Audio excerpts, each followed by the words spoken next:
Alright everyone, PC Unknown here and welcome back to the channel. I know recently I've been talking a lot about Square Enix selling off IPs to the Embracer Group, but today I thought I'd cover something a bit different. So recently there's been a lot of articles popping up on websites like Eurogamer and Game Rant talking about Final Fantasy XVI's development process, and according to producer Naoki Yoshida, Final Fantasy XVI is greatly coming together and a new trailer should release soon. So following comments that came out last week that Final Fantasy XVI is in its final stages of development, producer Naoki Yoshida has offered further progress updates, confirming among other things that a new trailer for the long-awaited JRPG is expected soon. Previously, Yoshida had told Uniglow's UT magazine, where he was featured to promote a new line of Final Fantasy t-shirts, that Final Fantasy XVI was in the final stages of development and that the team hoped to deliver a comprehensive experience full of story and gameplay, which is something that Square Enix really needs at the moment after some of the duds that have been released this year, or games that are not making their expectations as far as sales go. At the start of the year, Yoshida had told fans that Final Fantasy XVI, which had been heavily delayed as a result of the global pandemic, would be getting its next reveal this spring. And he's now explained that while the team had been working on a new trailer as part of that reveal, it was ultimately delayed due to a number of unspecific factors. The good news is that the work is said to be completed and a new trailer should be releasing soon. Due to these comments in the Uniglow magazine, the producer Yoshida had got himself in some trouble with the Square Enix PR team, specifically the PR team in Square Enix US. He elaborated a bit more on a stream over in Japan, which has been translated and is on Twitter by someone called Audrey.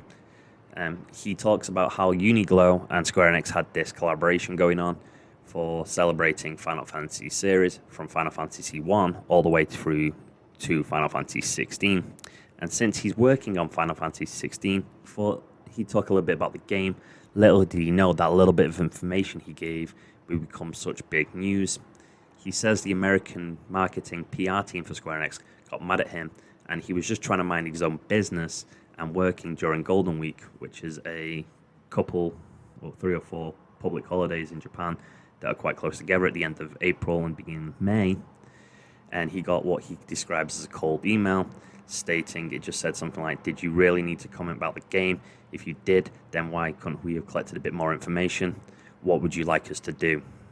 Another piece of information that's come out recently was that Yoshida was once working on a Bloodborne-style new IP for Square Enix. In news which is surprisingly somewhat old, as it was originally written in his book Yoshida Uncensored, which was released years ago, and it talks about how Yoshida and other Square Enix developers were talking about a failed Bloodborne type game. Supposedly this Bloodborne style game was in development in Square Enix before Bloodborne was actually released from software. Said that the crossover between the two is incredible. Yoshida's Bloodborne was not an RPG, but was said to be a fairly hardcore action game, that it itself is a rare direction for Square Enix to actually go in, though they recently did that with Final Fantasy Origins. Furthermore, Square Enix's game featured a gothic style that included many similar weapons to that of Bloodborne. Eventually Yoshida said that the first time he saw Bloodborne, he couldn't help asking, "Where have I seen this before?" Whereas supposedly these two games had similar settings, there seems to be things that make them very different as well. Yoshida's project was meant to be a multiplayer-focused game. It was intended to be a symmetrical, competitive experience like Evolve, with a team of 4 players facing off against a single strong enemy. Also features some sci-fi elements, though it could be argued that Bloodborne flirted with sci-fi horror too. Square Enix project was ultimately cancelled. Yoshida doesn't actually explain why, but does joke that if it hadn't been cancelled, he'd probably still be trying to finish it today. It sounds like a challenging project, to say the least. In retrospect, a lot of games have tried to recreate not just the 4v1 experience, but also a Dark Styles experience and failed. Square Enix pulled the plug a bit early on this project. While it might be disappointing that Bloodborne fans won't get an opportunity to experience a Yoshida-made Square Enix take on a Souls game, there's a positive outcome though. not just at Yoshida, but also Final Fantasy XVI's game director, also had previously worked on Bloodborne-like, among other devs. Final Fantasy XVI may have never got made if this project got cancelled. One piece of final news from Yoshida, where he confirms that Final Fantasy XIV will not be introducing NFTs, which is probably good news for the fans of Final Fantasy XIV, especially considering Square Enix's take on NFTs currently. So, are you interested in Final Fantasy XVI? What do you think it'll be like? Do you think it'll be more like Final Fantasy VI, 8, 9? Or do you think it'll end up more like Final Fantasy 13, Final Fantasy 15? Let us know in the comments.